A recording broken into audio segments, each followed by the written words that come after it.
Bismillahirrahmanirrahim. Innal hamdalillah nahmaduhu wa nasta'inuhu wa nastaghfiruh wa na'udzu billahi min syururi anfusina wa min sayyiati a'malina may yahdihillahu fala mudhillalah wa may yudlil fala hadiyalah. Nashhadu an la ilaha illallah wahdahu la syarikalah wa nashhadu anna Muhammadan abduhu wa rasuluh. Allahumma salli ala Sayyidina Muhammad wa ala alihi wa sahbihi wa man wala. Usikum wa nafsi bitaqwallah faqad fazal muttaqun. Wa qad qala ta'ala fi kitabihil aziz, ya ayyuhalladzina amanu taqullaha haqqa tuqatih wa la tamutunna illa wa antum muslimun. Wa ba'd. Ikhwanu fiddin, sidang Jumat yang dirahmati oleh Allah Subhanahu wa taala. Alhamdulillah, kita panjatkan syukur. Allah Subhanahu wa taala memberikan dua nikmat kepada kita. Nikmatul iman wal Islam pada satu masa di mana kedua nikmat itu telah dicabut oleh Allah pada kebanyakan penduduk bumi ini semata-mata karena rahmatnya. Karena kasih sayangnya dua nikmat itu ada pada diri kita. Semoga tetap ada sampai kematian datang. Saya wasiatkan pada diri saya juga pada semuanya, marilah kita tingkatkan takwa kepada Allah Subhanahu wa taala. Ikhwanu fiddin rahimakumullah. Pada satu waktu ada seorang ulama besar namanya Ibrahim bin Adham mengadakan pengajian. Tiba-tiba Ibrahim bin Adham melihat salah satu daripada mad'u, peserta pengajian, wajahnya nampak murung dan sedih. Maka Ibrahim bertanya kepada beliau, "Fulan, jawab 3 pertanyaanku. Yang pertama, adakah dari seluruh rezeki yang Allah janjikan kepada kau tidak diberi sedikit pun? Baik, apakah itu sepiring nasi atau seteguk air?" Dijawab oleh si fulan, "Tidak, semua rezeki diberi oleh Allah Subhanahu wa taala." Pertanyaan yang kedua, adakah umur yang dijatakan oleh Allah kepada engkau tidak diberikan oleh Allah? Semuanya. Dikurangi oleh Allah 1 hari atau 1 jam? Tidak. Semua diberikan oleh Allah dan aku tidak akan mati kecuali atas izin dan kehendak Allah. Pertanyaan yang ketiga, dari seluruh kejadian yang terjadi, adakah satu kejadian terjadi tanpa kehendak dan izin Allah? Tidak. Semua terjadi atas izin dan kehendak Allah. Kemudian Ibrahim bin Adham berkata, "Fulan, kalau semua jawaban Anda terhadap pertanyaanku tidak, la, kenapa kau sedih? Kenapa kau murung? Bukankah semua rezeki sudah diberikan oleh Allah? Bukankah jatah umurmu diberikan semuanya oleh Allah? Bukankah seluruh kejadian terjadi atas izin Allah Subhanahu wa taala? Kenapa kau sedih?" Ikhwanu fiddin rahimakumullah. Dari kisah ini ada satu pelajaran yang penting yang bisa kita petik. Pengajian Ibrahim bin Adham 1000 kali lebih baik daripada pengajian di sini. Ustadznya Ibrahim bin Adham 1000 kali lebih baik daripada pembicara sekarang. Mad'unya Ibrahim bin Adham 1000 kali lebih baik daripada mad'u sekarang. Ia bisa kena satu penyakit yang namanya tidak tawakal. Bayangkan orang sekarang. Apa tanda tidak tawakal? Hatinya sedih dan murung yang berlebihan.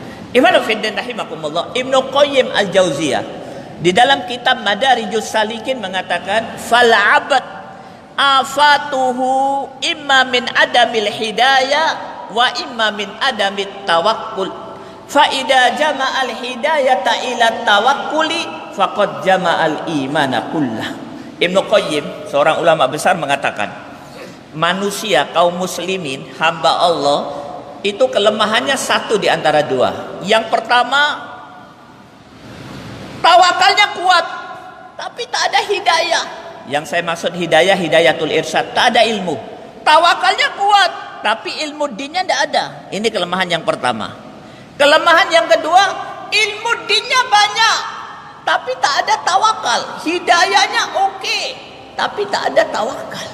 Contoh, tawakalnya kuat, tapi tak ada hidayah, tak ada ilmu din. 15 tahun yang lalu, ini contoh, saya ngisi pengajian di Jakarta. Karena saya ngisi di komunitas para preman, ada 70 preman tidak setuju dengan pengajian saya. Mereka mengepung saya dengan pisau dan pedang. Gertak. Tiba-tiba datang pimpinan preman, dia gandeng tangan saya, kemudian dia berkata di hadapan preman 70 orang, "Elo, elo, elo, elo." Orang Jakarta. Lu maksudnya kamu. Awas lu, kalau ustadz gue patah satu rambutnya, lu semua mati. Saya kaget. Saya bilang sama pimpinan preman, patah kaki apa patah rambut? Patah rambut. Ikhwanuddin rahimakumullah. Ini contoh. Preman, pimpinan preman ini untuk urusan dakwah siap mati. Membela ustadz siap mati. Membela Islam siap mati. Tapi sholatnya bolong-bolong. Kenapa? Baru ngaji. Tawakalnya Masya Allah, tapi hidayahnya kurang. Kelemahan yang kedua kaum muslimin, hidayahnya Masya Allah, hidayahnya Masya Allah, tapi tawakulnya gak ada. Siapa ini? Kebanyakan kaum muslimin hari ini, kecuali mereka yang mendapat rahmat Allah. Min Senin ila Senin pengajian, min subuh ila subuh pengajian,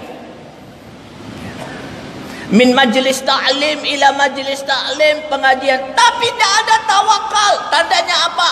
Penakut. Hanya karena ada isu radikal, istrinya suruh buka cadar. Lu kenapa buka cadar? Radikal, ketakutan. Hanya karena ada satu orang jamaah masjid ditangkap dengan isu terorisme, tidak berani ke masjid, tidak mau berdakwah. Rasulullah dihina, Islam dihina, tidak berani dia membela. Kenapa? Tidak punya tawakal. Ngajinya Masya Allah, kalau datang pengajian rajin, tapi kalau diajak iqamatuddin, nih ujung bajunya kecepit laci tokonya, tidak berani. Ikhwanuddin rahimakumullah. Apa kata Ibnu Qayyim? Rasul dan Nabi semuanya bisa mengumpulkan hidayah dan tawakul pada dirinya. Kemudian beliau membaca surat 14 ayat 12. Surat Ibrahim ayat 12. Apa kata Ibnu Qayyim? Inilah pernyataan seluruh Nabi dan Rasul apabila mereka kecepit, diancam bunuh, diusir, disiksa, pasti Nabi dan Rasul mengucapkan ayat ini. Wa ma lana alla natawakkala 'ala Allah wa qad hadana subulana. Wa ma lana alla natawakkala 'ala Allah wa qad hadana subulana. Apa? Kenapa kami tidak tawakal? Padahal Allah sudah memberi hidayah kepada kami. Kata Ibnu Qayyim, para nabi dan rasul itu hidayah yang mereka dapatkan, ilmu din yang mereka dapatkan melahirkan tawakal. Makin banyak ilmunya, makin tawakal. Makin banyak dia ngaji, makin tawakal. Itu nabi dan rasul. Tapi sayang, tidak dimiliki oleh kebanyakan kaum muslimin. Hidayah, ngaji, tapi pengecut, wedian. Padahal Allah Subhanahu wa taala berfirman, ini ayat ini istimewa. Inilah rumus kehidupan yang harus kita pegang. Apa kata Allah? Wa may yatawakkal 'alallah fahuwa hasbuh. Wa may yatawakkal 'alallah fahuwa hasbuh. Catat baik-baik sampai rumah dibaca. Surat 65 ayat 3. Barang siapa yang bertawakal kepada Allah, maka Allah akan memenuhi seluruh kebutuhannya. Untuk memahami ayat ini saya akan ceritakan. Ada satu peristiwa yang terjadi di masa lalu. Ada suami istri berantem. Kisah ini ditulis di satu buku yang judulnya Anak Singa. Ternyata anak singa kalau sudah gede jadi singa. Orang-orang besar ternyata kecilnya juga istimewa. Inilah anak kecil yang istimewa. Lihatlah kisahnya. Ada suami istri berantem. Sang suami mengatakan, Bu pokoknya saya tahun ini haji. Saya mau berangkat haji karena saya sudah tua. Dijawab oleh istrinya, pokoknya jangan haji. Kita tidak punya duit. Waktu mereka berantem dilihat oleh 12 orang anaknya. Sang bapak mengatakan, pokoknya haji. Sang ibu mengatakan, pokoknya tidak usah haji. Akhirnya tiba-tiba seorang anak istimewa, anak gadis kecil, belum lulus SD. Dia angkat tangan, dia berkata kepada ibunya, Bu, biarkan bapak berangkat haji. Kemudian dia baca ayat, wa may yatawakkal 'alallah fahuwa hasbuh. Ibunya angkat tangan, dan berangkat toh Pak. Baru 3 hari bapaknya berangkat, beras habis, minyak habis, gas habis, sego pecel kari pincuknya. Maka ibu dan 12 orang saudara menuding anak gadis, gara-gara kau izinkan bapakmu berangkat, kita tidak punya makanan, mau makan apa? Sang anak gadis menangis, masuk ke kamar, ambil sajadah, sholat 2 rakaat, kemudian dia angkat tangannya tinggi-tinggi. Ya Allah, kalau memang benar engkau yang berfirman, wa may yatawakkal 'alallah fahuwa hasbuh, tunjukkanlah kebenaran firman-Mu. Belum selesai doanya, tiba-tiba pintu rumah diketuk. Dibuka oleh sang ibu, satu regu mujahidin yang dipimpin satu komandan dengan anggota 10 orang. Komandan berkata, Ibu, kami baru pulang jihad, kami lapar dan haus, kami mau minum, semua rumah sudah kami masuki, wahai ibu. Ini rumah ibu yang terakhir, berikan kami air minum, kami haus. Dijawab oleh sang ibu, Tuan, di rumahku ada air, tapi anakku rolas, anakku 12. Kalau aku kasihkan air kepada kau, kami minum apa? Belum selesai komandan berkata begitu, sang anak gadis yang ada di atas sejadah, dia ambil air minum milik pribadinya, dikasihkan kepada komandan. Diminum oleh komandan dan 10 orang anggota regu. Habis airnya. Kemudian dikembalikan tempat air, komandan mengeluarkan sesuatu dari jaketnya, emas bongkahan 1 batang. Kemudian komandan berkata kepada 10 anggota regunya, siapa yang mau melakukan seperti yang aku lakukan, silakan. Semua prajurit mengeluarkan, penuh bongkahan emas. Buat makan tidak, 3 tahun nggak habis. Anak gadis itu berucap, wa may yatawakkal 'alallah fahuwa hasbuh. Allah menanggung kalau kalian tawakal, serahkan dirimu kepada Allah Subhanahu wa taala. Tapi sayang, hari ini kaum muslimin terkena satu penyakit. Apa itu? Al-khauf, khasyatun nas, takut kepada manusia. Padahal Allah Subhanahu wa taala berfirman, fala takhafuhum wahsyauni, fala tahsawun nas wahsyawni. Jangan kau takut sama mereka, jangan takut terhadap orang kafir, jangan takut terhadap orang munafikin, jangan takut terhadap manusia, takutlah hanya kepada aku. Aqulu qouli hadza wa astaghfirullahi li wa lakum wa lisya'ilil muslimina min kulli dhanbin fastaghfiruh innahu huwal ghafurur rahim.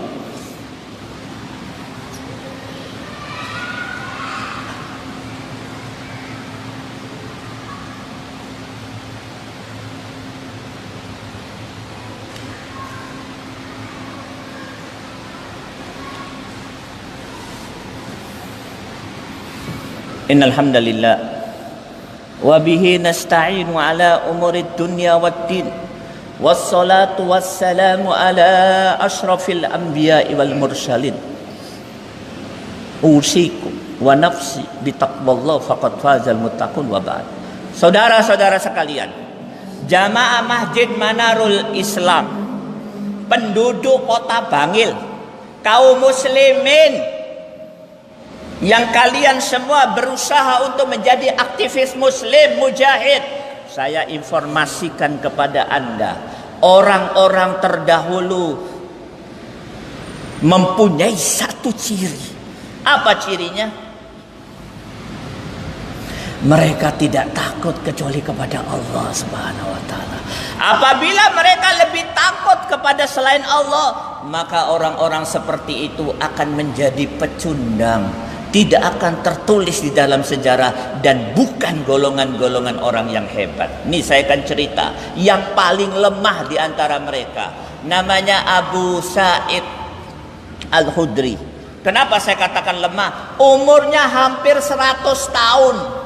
Sahabat yang lain sudah pada meninggal, dia masih hidup. Tak kuat pun untuk berjalan pun dia tak kuat. Tapi apa yang dia lakukan? Subhanallah, terukir di sejarah, di atas sejarah, terukir di atas langit. Apa yang dia lakukan? Pada saat itu berkuasa. Waktu dia Abi Sa'id Al-Khudri usia senja berkuasa seorang gubernur yang dolim. Gubernur ini dibenci oleh rakyatnya. Waktu khutbah sholatul id, gubernur ini khotib. Memang di masa lalu khotib itu ya gubernur, ya presiden, ya khalifah, ya wali kota. Dia tiba-tiba mengatakan, saudara-saudara sekalian, mulai hari ini ceramah dulu baru sholat id. Kan biasanya sholat id dulu baru ceramah. Lu kenapa? Kalau sholat id dulu baru ceramah, kalian tidak akan dengar ceramah saya, karena kalian benci sama saya. Ceramah dulu baru sholat id. Datang Abi Sa'id Al-Khudri, bangun dari sofnya. Dia datangi gubernur itu sambil berjalan terseok-seok karena sudah tua. Didekati, ditarik jenggotnya gubernur. Kemudian dia berkata, ya adu Allah, wahai musuh Allah, sejak kapan kau robah syariat Allah? Apa yang terjadi? Dalam waktu hitungan kurang dari 1 menit, Abi Sa'id diringkus oleh para polisi dan tentara. Ikhwanu fiddin rahimakumullah. Kenapa muncul orang seperti ini? Tidak takut pada manusia, hanya takut kepada Allah Subhanahu. Ini ciri daripada orang tawakal. Kalau itu tidak ada, hilang tawakal pada diri seseorang. Dan saya akan akhiri dengan satu kisah yang sangat istimewa. Tanpa sepengetahuan kita, mari kita ketahui, mari kita pelajari apa sebenarnya yang sedang dilakukan oleh Allah kepada kita. Dengarlah kisah di masa Nabi Daud, Nabi Allah Daud alaihissalam. Pada satu waktu datang seorang wanita di hadapan Nabi Daud. Wanita ini bertanya, ya Nabi Allah Daud, Allah itu adil apa enggak? Dijawab oleh Nabi Daud, adil. Pertanyaan yang kedua, Allah itu dolim apa enggak? Enggak dolim. Ajib. Kata Nabi Daud, belum pernah ada tamu yang seperti ini. Bertanya 2 hal. Anda wanita, kau orang pertama.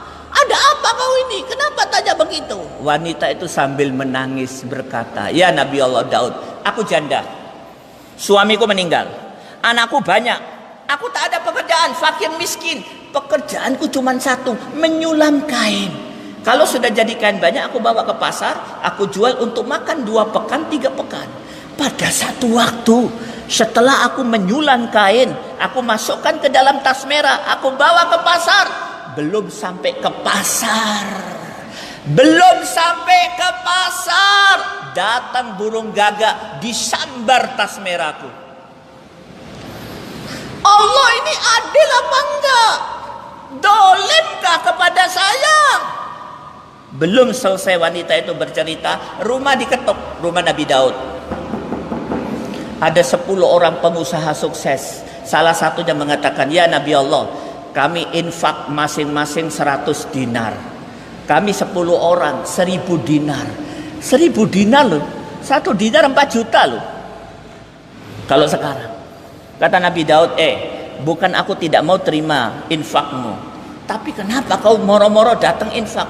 Ada apa? Mereka bercerita sambil menangis, ya Nabi Allah Daud, kami pengusaha dari pulau sebelah. Kami naik kapal ke sini, ternyata kapal kami karam, tenggelam. Kami berusaha, tetap tenggelam. Ini sudah karam, kami sudah putus asa. Dalam keadaan putus asa, datang burung gagak menurunkan tas merah. Kami buka, ternyata kain kami gunakan untuk mensumbal bolongan yang ada di kapal tersebut. Walhasil kami berhasil. Kami bernadar kalau sudah sampai di pantai, masing-masing kami akan infak 100 dinar. Kali 10, 1000 dinar. Apa kata Nabi Daud? Diambil harta 100.000 dinar tersebut, dikasihkan kepada wanita. Apa kata Nabi Daud? Wanita, tanpa sepengetahuan kau, Allah bertransaksi di atas langit. Kau ambil ini untuk kau, anakmu, makan 3 tahun tidak habis. Wa may yatawakkal 'alallah fahuwa hasbuh. Maka ikhwan fillah rahimakumullah, Ustaz, bagaimana cara supaya menanamkan sifat tawakal supaya kami berani membela Islam paling depan, dakwadian, tidak memilih dunia terlalu berlebihan, melupakan akhirat? Bagaimana syaratnya? Dijelaskan oleh Allah. Caranya gampang. Buka sampai di rumah, baca di rumah surat 9 ayat 51. Allah berfirman, qul lan yusibana illa ma kataballahu lana huwa maulana wa 'alallahi falyatawakkalul mu'min. Yaitu tanamkan kepada diri kalian 2 keyakinan, maka kalian akan menjadi orang yang paling tawakal. Keyakinan yang pertama, huwa maulana, Allah lah maulana, pelindung kita, majikan kita, tuan kita, bos kita, bukan manusia. Keyakinan yang kedua, la yusibana illa ma kataballahu lana. Tidak akan mengenai kita musibah apapun kecuali atas kehendak Allah, diputus, ditentukan oleh Allah 5.000 tahun sebelum diciptakan alam semesta.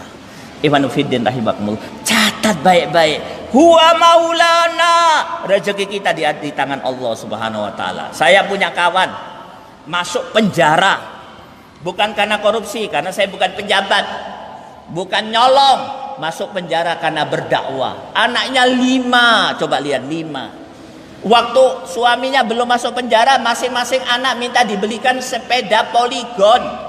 Sepeda poligon paling murah harganya 3 juta, kali 5, 15 juta. Kata bapaknya, maafi fulu. Singkat cerita, sang bapak masuk penjara. Baru 1 bulan masuk penjara, istri dan 5 anaknya besuk. Semua anaknya pakai poligon. Ajib. Ditanya oleh sang suami kepada istri, dari mana kau dapat rezeki? Aku kan masuk penjara. Dijawab oleh sang istri. Istrinya tidak main-main. Yang keluar dari mulutnya perkataan ulama. Apa kata ulama? Apa kata sang istri? Dahabat talib wa baqiyar razzaq. Yang mencari rezeki bisa mati, bisa masuk penjara, bisa bangkrut, bisa sakit, tapi ar-razzaq, yang memberikan rezeki, Allah Subhanahu wa taala, tetap hidup. Maka ikhwan fillah rahimakumullah, mungkin itu saja yang bisa saya sampaikan. Mudah-mudahan memberikan manfaat bagi diri saya juga. Buat semuanya, pelajaran penting yang harus kita dapatkan hari ini, hidayah yang kita dapatkan dari ilmu kajian harus melahirkan tawakal, berani menyerahkan diri kepada Allah untuk memperjuangkan Islam. Mari kita tutup dengan doa. Angkat tangan. Alhamdulillahirabbil alamin. Ya Hayyu ya Qayyum. Ya Hayyu ya Qayyum. Ya Hayyu ya Qayyum. Ya Dzal Jalali wal Ikram. Ya Dzal Jalali wal Ikram. Ya Dzal Jalali wal Ikram. Allahumma salli ala Muhammad wa ala ali Muhammad. Allahumma salli ala Muhammad wa ala ali Muhammad. Allahumma salli ala Muhammad wa ala ali Muhammad. Allahumma ighfir lil mu'minina wal mu'minat, muslimina wal muslimat, wa alih baina qulubihim, wahdihim subulas salam, wa akhrijhum minad dhulumati ilan nur, wa jannibhum al fawahisha ma dhahara minha wa ma batan, wa barik lahum fi asma'ihim wa absarihim ma abqaitahum, waj'alhum syakirina li ni'amik musnina bihi alaik qabiliha wa atmimha alaihim ya rabbal alamin. Allahumma ansur kitabaka wa dinaka wa ibadakal mu'minin. Allahumma addi bil kuffara wal munafikin alladina yasudduna an sabilik wa yubaddiluna dinak wa yu'aduna al mu'minin. Allahumma ansur mujahidina wal mustada'afina wal muslimina fi Palestin wa fi Suriah wa fi Syam wa fi Afghanistan wa fi Afrika wa fi Amerika wa fi Asia wa fi baladina hada Indonesia wa fi kulli makan wa fi kulli zaman. Rabbana la tuzigh qulubana ba'da id hadaitana wa hab lana min ladunka rahmah innaka antal wahhab. Rabbana hab lana min azwajina wa dhurriyyatina qurrata a'yun waj'alna lil muttaqina imama. Allahumma inna nas'aluka husnal khatimah. Allahumma arzuqna taubatan nasuhan qabla al-maut. Allahumma ya muqallibal qulub sabbit qulubana ala dinik. Allahumma alif baina qulubina kama alafta baina qulubil muhajirin wal ansar. Rabbana atina fid dunya hasanah wa fil akhirati hasanah wa qina adzaban nar. Subhana rabbika rabbil izzati amma yasifun wa salamun alal mursalin walhamdulillahi rabbil alamin. Aqimis shalah.